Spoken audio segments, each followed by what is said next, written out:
Senator-elect Scott Brown declared victory last night over the Democrat who would have been the first ever woman senator from Massachusetts. We will be talking to Michigan Democratic Senator Debbie Stabenow about the impact of that race in just a moment. But already the election of Republican Scott Brown has created 100 new jobs in America because every single United States senator is now also moonlighting as a pundit. He ran a very smart campaign. He's a very, very good candidate. And he understood the mood of the people of Massachusetts. They want us to stop the spending, stop the borrowing, and stop the health care bill. Some elections go your way. Some elections go the other way. It's the nature of democratic politics in a very diverse nation. Last night, a shot was fired around this nation. A shot was fired saying no more business as usual in Washington, D.C. The American people have spoken. The people of Massachusetts have spoken for the rest of America. People of Massachusetts are spoken for the rest of them, just like the people of New York 23 spoke for the rest of America when they put a Democrat in that House seat for the first time since the Civil War, right? Remember how that was for all of America back in November? Yeah, extrapolation fail. Democratic Congressman Barney Frank made headlines last night with a statement that essentially declared health reform dead in the wake of Scott Brown's election win in Massachusetts. Today, Congressman Frank reversed himself, saying, "I have realized that my statement last night was more pessimistic than is called for. I was reacting, perhaps overreacting, to proposals I had heard from a variety of sources that we do things to facilitate the passage of a health care bill that would have sought in the short term to neutralize yesterday's election. I continue to believe that it will be difficult to get the Senate bill passed in the House as is without a commitment to making amendments in that bill that would be necessary to get the votes in the House. But I should not have indicated that I would be opposed to trying that as long as it was done with full regard for procedural fairness."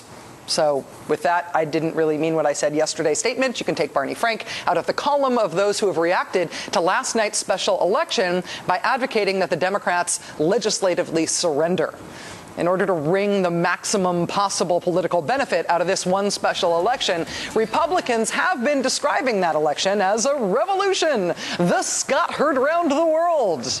And that makes total sense as Republicans spin, right? Obviously, they'd want to be able to say this wasn't a defeat of candidate Martha Coakley. This was a defeat of all Democrats. Of course, Republicans would spin it that way.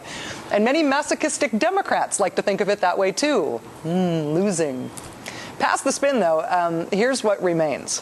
Democrats have gone from having the largest majority in the Senate since Watergate to having the second largest majority in the Senate since Watergate. They've gone from 60 seats to 59. In April, after Arlen Specter switched parties, the Democrats had 59 seats in the Senate. Today, factoring in the new senator-elect, they also have 59 seats in the Senate. So obviously, this is the end of the world.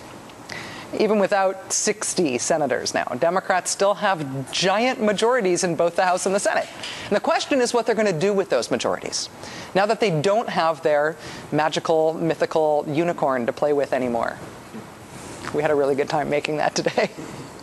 On paper, after Al Franken was finally certified as winning in Minnesota, Democrats had a filibuster-proof 60-seat majority. On paper, that's what they had.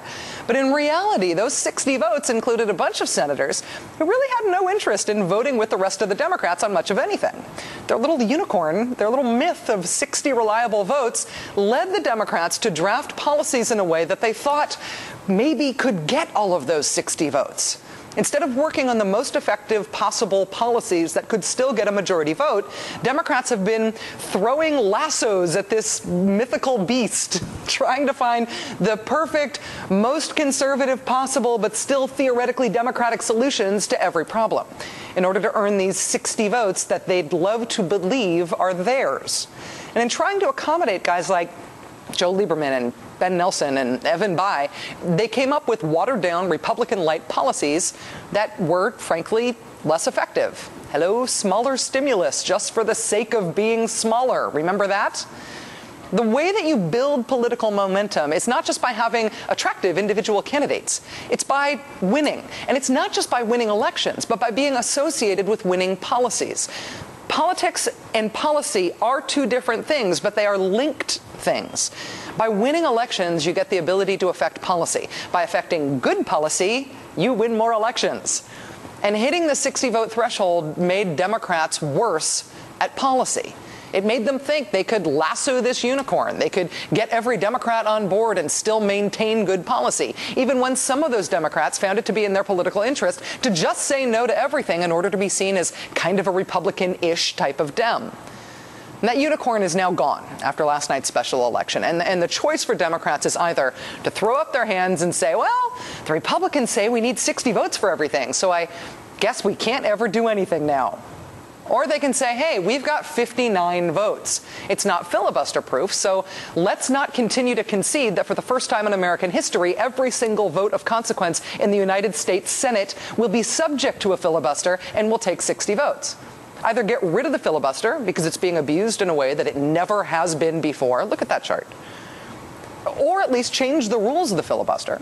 Or pass everything through reconciliation, where you need 51 votes and not 60. There are limitations to that, but it's not like big policies don't pass this way. That's what President Bush did with his tax cuts in 2001. Passed through reconciliation with 58 votes. Bush's tax cuts in 2003 passed through reconciliation with 51 votes. The Deficit Reduction Act of 2005, which reduced spending on Medicaid, passed through reconciliation with 51 votes. You don't have to get 60 votes every time.